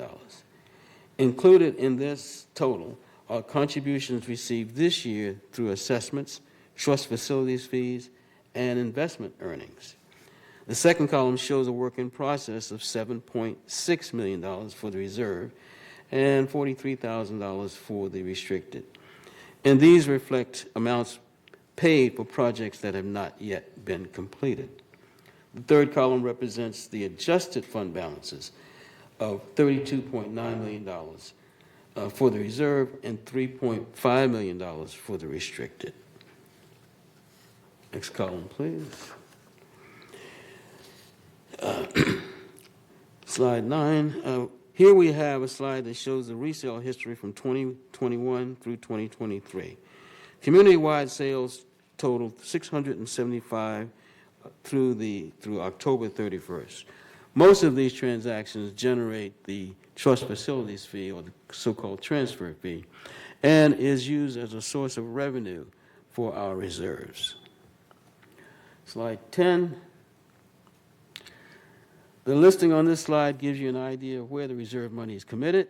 Of the $19.7 million appropriated by the board for various projects and equipment purchases, the remaining encumbrances against our reserve funds is $10.6 million, primarily for the purchase and replacement of equipment throughout the facility. Restricted funds had a total appropriation of $98,000 with no remaining encumbrances. Slide 11. Now, if you compare our adjusted fund balances to the historical balances of the past 5 years, we show that we have an average of $27 million in reserves and $2.3 million in contingency funds. And we can see that fund balance has been rising over the last 5 years, and it's in anticipation of some fairly significant replacement of facilities and equipment that we anticipate coming in the future years. And that ends my report on the treasurer's report. Any comments? Okay. And as far as the finance committee report, we had a meeting on October 18th, in which case we approved the additional occupancy fee, and we defunded certain projects within the reserve that either had been completed with funds left or had been basically defunded because it was not going to take place. We had we had one endorsement of the standing committee, which we accepted fans for the equestrian center that were donated to us. And that completes my report as treasurer and chair of the finance committee. Next is report of the community activities committee. Well, thank you, Mr. President. At our last meeting of the CAC, Mr. West made a presentation much like the one that he made to us on the renovations, proposed renovations for Clubhouse 1. We had 2 great events, which Juanita mentioned earlier, and the volunteer luncheon and the Christmas tree lighting. And I also wanted to remind everybody, don't forget to get your tickets for Clubhouse 5 for the New Year's Eve party. So that concludes my report. And our next meeting is at 1:30, Thursday, December 14th, here in the boardroom. Thank you. Report of the maintenance and construction committee. Yikes. Oh, I'm sorry, landscape. Director Skillman. Poor little landscape. Landscape committee met on November 8th, and our next meeting is February 14th. At our meeting on the 8th, we approved a couple of tree removals, but we also did something that I think everybody can really be in favor of, and that is we approved partial removal from the monkey puzzle tree. These are the ones that have the pine cones that are like bombs. And when they're mature and they fall, and we do have a few, they're dangerous. So they only seed every 2 years. But under every other year, we're going to do a trimming, and we're going to get those while they're still small so that they don't grow big and drop on people. I think that's a really big thing that's going to help a lot, especially around the creek. So our next meeting is Wednesday, February 14th at 1:30 here in the boardroom. Thank you, Chair. Next is the Maintenance and Construction Committee. Well, Jan? Well, the Okay. committee met on October 11th, 2023, and our next meeting will be on December 13, 2023, at 9:30 in the boardroom and as a virtual meeting.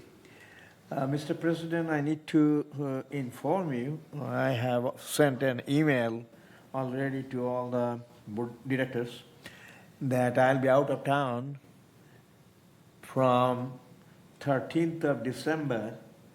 Actually, I'll be in a flight to New Orleans.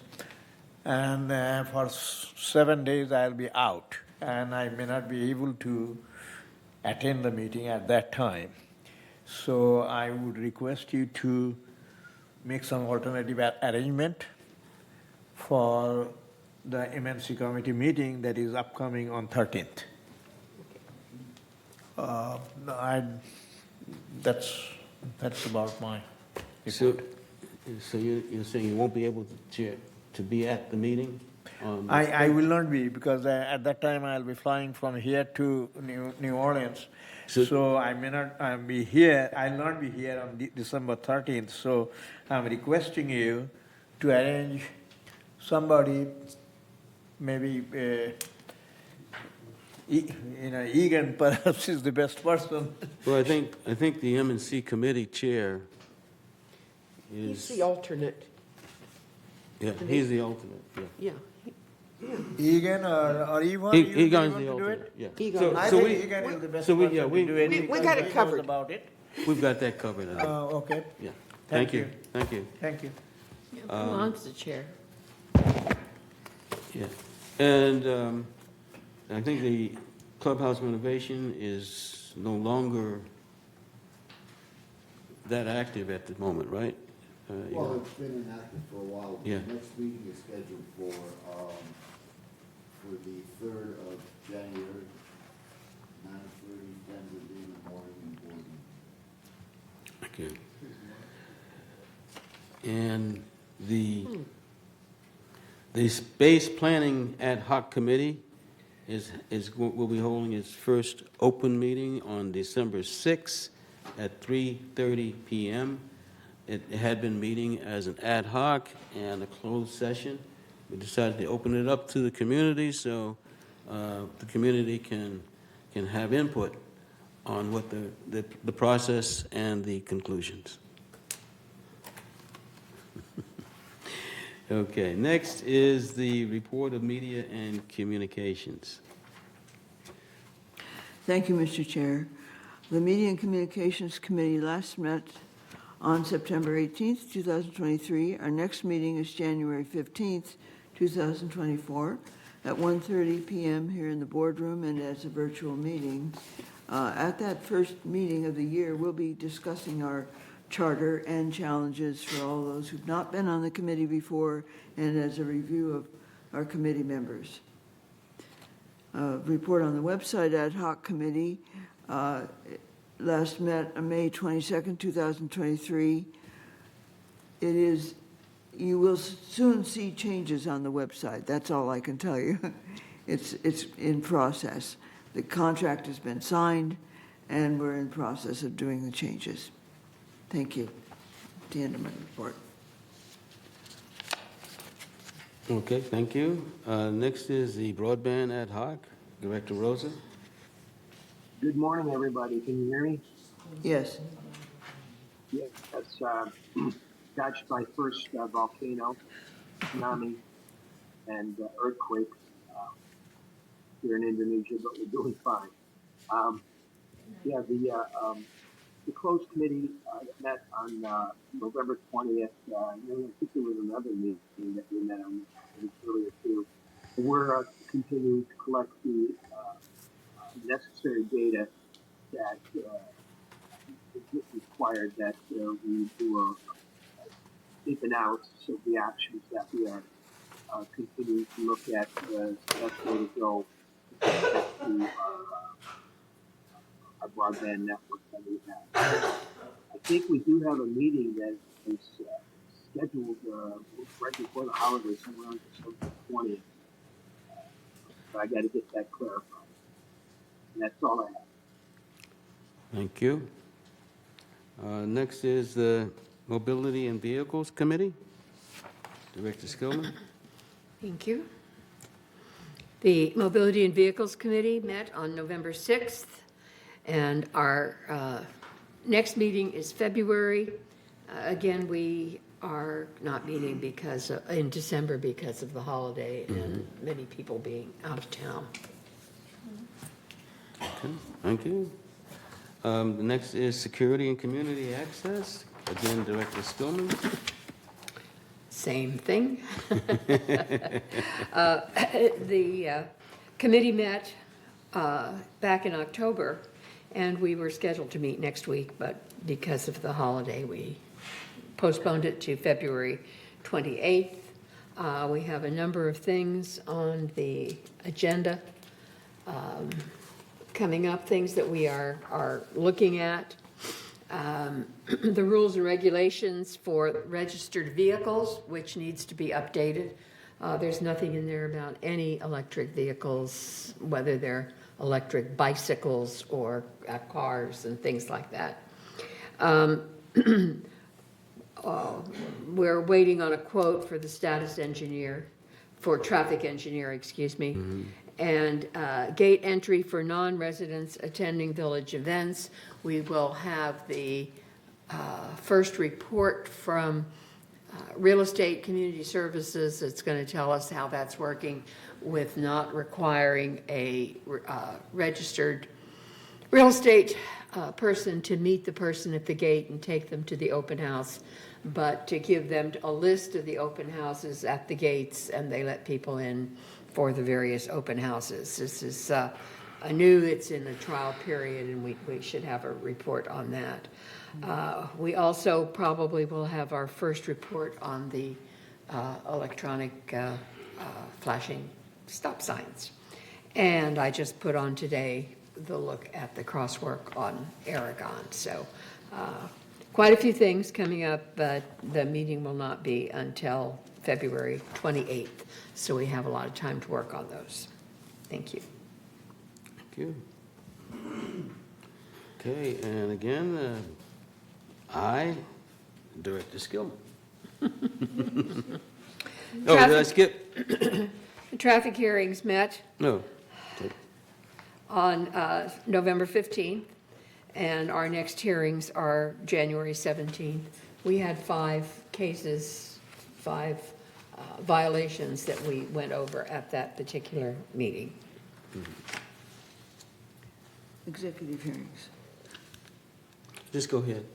You can just go ahead. You've got the next one too. So. No, she No, doesn't. Director I do. Millman has. Executive hearings. Right. Oh, Executive hearings. sorry. The committee met on November 2nd, 2023. We heard 3 cases. And our next meeting will be December 7th, 2023 at 9 a.m. in the Willow Room. Okay, thank you. Now, Director Skillman. Okay. Disaster preparedness. The Disaster Preparedness Task Force met on November 28th. We had a fairly low response on our radio drill, and we are looking to see if the radios are in the right hands. Some people who had radios are no longer functioning as coordinators, and so we're not part of the drill. So that's one of the things that they're looking into. We also determined that the disaster preparedness plan that we have is very out of date. It was done back when Tim Roy was here 6-7 years ago, and needs to be updated. So that's one of the things on our consideration agenda. Also, the traffic rules need to be updated, so we have a lot of rules and regulations to look at. And That's about it for disaster preparedness this time. We had a great training program, I have to mention that. At Clubhouse 3, Grace Stencil and her group put on a really wonderful training program for neighborhood building captains and particularly for clubhouse coordinators, of which we need more. We only have 3 clubhouse coordinators at this time, so we have clubhouses that don't have a coordinator. So if you're interested, let me know. Okay. And the Information Technology Advisory Committee, that's me. We met on December 1st, and it was reported that we're falling a little behind in the progress of the installation or development and installation of our software, mainly due to testing and the allocation of internal resource to help do that testing while still continuing to do the day-to-day work. And this is especially challenging as a result of some retirements of some VMS employees. So it makes it challenging. So it looks like our go-live date on phase 1 will be moved back by a month or 2 and perhaps 3. But we're making significant progress, absolutely, because we're discovering a lot of processes that are really subject to real improvement. And so we expect that the ROI on this will actually exceed expectations. Next is the purchasing ad hoc, and I believe we're about to wrap that one up. Yes, we are. It's taken a long time. But the only thing that's left is the fact that Third needs to approve the purchasing policy, and I understand that that is in process. And so I'm hopefully next month, we will say everybody voted on it. So Great. thank you. And for those who are not familiar, this was a complete rewrite of the purchasing and real improvement of the purchasing process and policy. So this is significant work for a company this size. So with that, future agenda items. Next is the updated room rental fees process. That's a future item. I guess that's gone for approval, 28-day. And now we'll move towards director comments, and we'll start with Director Cohen. I'm actually not sure what I should be commenting about. So. Anything you want. I guess the one thing I will comment about is that we had the gentleman who was very upset about cost-benefit analysis. I thought I was using my microphone. Let's try it again. Okay. We had the gentleman who was very upset about cost-benefit analysis, and just kept bringing it up until you had to just say enough. And one of the things that struck me was that it was not clear to me that he understood what when a cost-benefit analysis fits and when it doesn't, and it leaves me uneasy to send a resident out of here with the to say, well, they just won't listen to us, they shut me off. And I know that we listened to him. I know we did everything. I'm not criticizing what we did, but based on what his comments and reaction, I think he feels that he was not heard, and that but he's talking about a cost-benefit analysis for the stop signs, and I don't know. The cost-benefit analysis of the stop sign is hide it behind a bush and then arrest people for running it. That's how you get revenue out of a stop sign. But the purpose of the stop sign is to stop traffic, and we've spent money to illuminate some of them because at particularly dangerous intersections. And cost-benefit, I don't know how you would do a cost-benefit analysis of that, because you're buying a service. But I know that this board meeting is not the place to have that conversation with him. But I think it would behoove us to try to help him understand when we do and when we don't do a cost-benefit analysis, because it just doesn't make sense. So that's what I got. Next, I think as the treasurer, I will probably be the one that takes thank it. you. Egon? No comments. With all due respect, William, we've had a lot of cost analysis requests from that gentleman. And if anybody has any interest in CAC, and our next meeting is on the 14th, please, at 1:30, please come. Thank you. That's my comment. Director Carpenter? I just want to thank you. This is your first meeting, and you did a bang-up job. Thanks. All right. Director Rosberg? No comment. Thank you. Director Skillman? I'd like to echo what Bunny says. Congratulations on your first meeting, and we're going to be out by noon for the open session. Very good. I'd also remind everybody, I said at the beginning what a wonderful tree lighting ceremony we had last week. On Thursday, we have the menorah lighting, and it's also going to be very nice. So please come to Clubhouse 1 on Thursday evening for the menorah lighting. A menorah is just a candlestick. Mm-hmm. What you have is a Hanukkah. Oh, thank you very much. Okay. See, we live and learn. I'm going to shy away from tradition and go to Director Rosa online. I just wanted to echo William's sentiment about about risk management and safety. That can get to be quite technical as far as breaking down what the cost-benefit analysis towards, those kind of things. But that's what we're talking about, is safety and risk management. Jim did a great job. Good meeting. Thank you very much. Yeah. Okay. Director Milliman?